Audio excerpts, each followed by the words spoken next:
श्रीमद् भगवद गीता की महिमा अगाध और असीम है। यह श्रीमद् भगवद गीता ग्रंथ प्रस्थान त्रय में माना जाता है।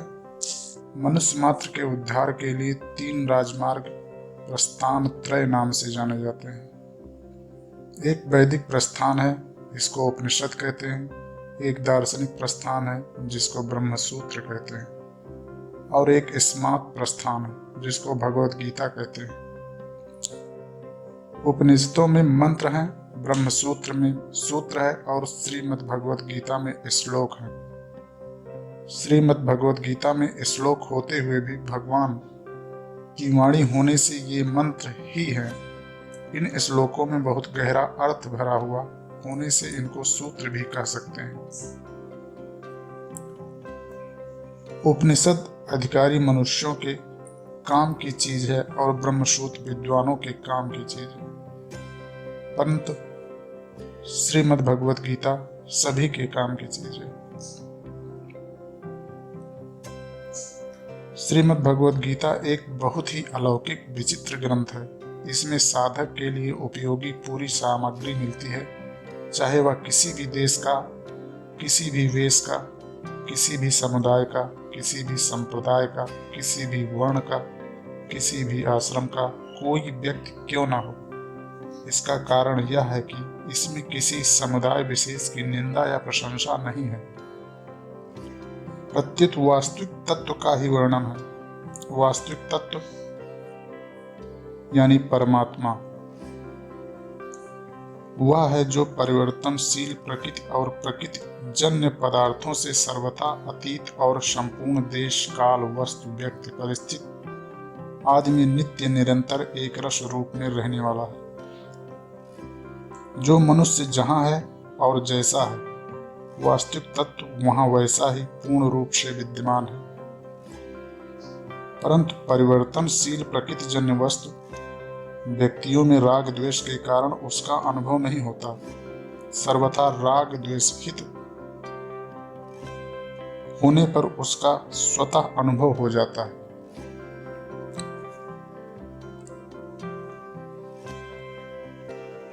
श्रीमद् भगवद गीता का उपदेश महान अलौकिक है। इस पर कई टीकाओं का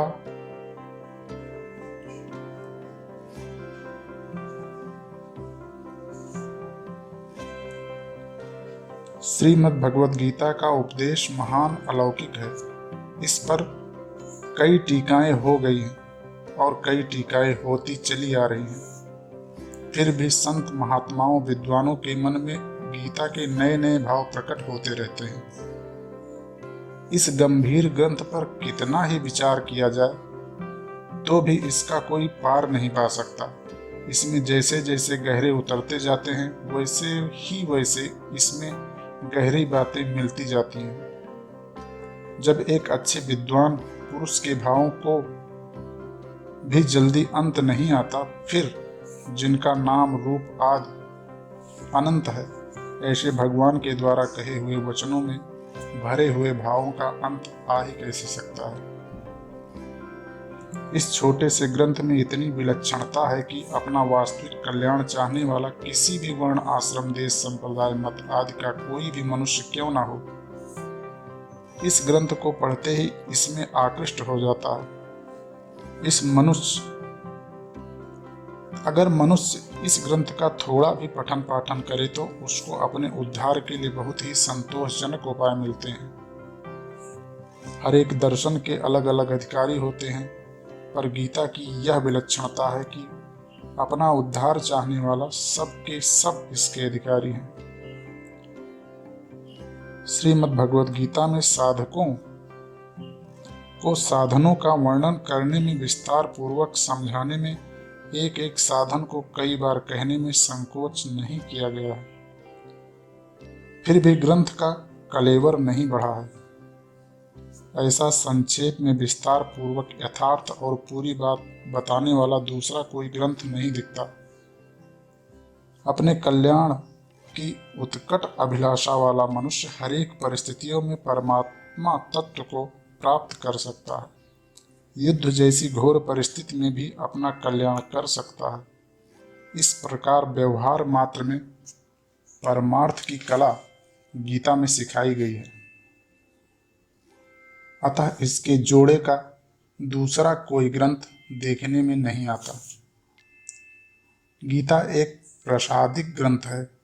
इसका आश्रय लेकर पाठ करने मात्र से बड़े विचित्र, अलौकिक और शांतिदायक भाव स्फुरित होते हैं।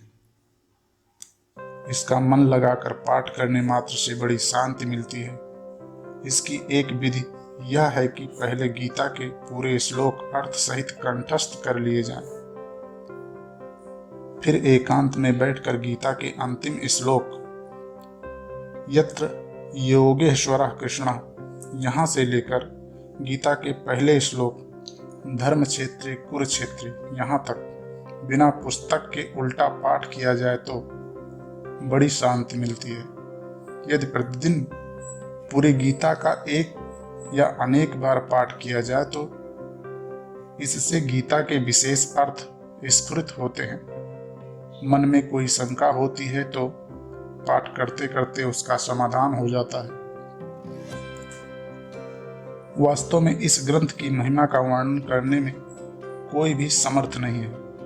अनंत महिमा शाली ग्रंथ की महिमा का वर्णन कर ही कौन सकता है।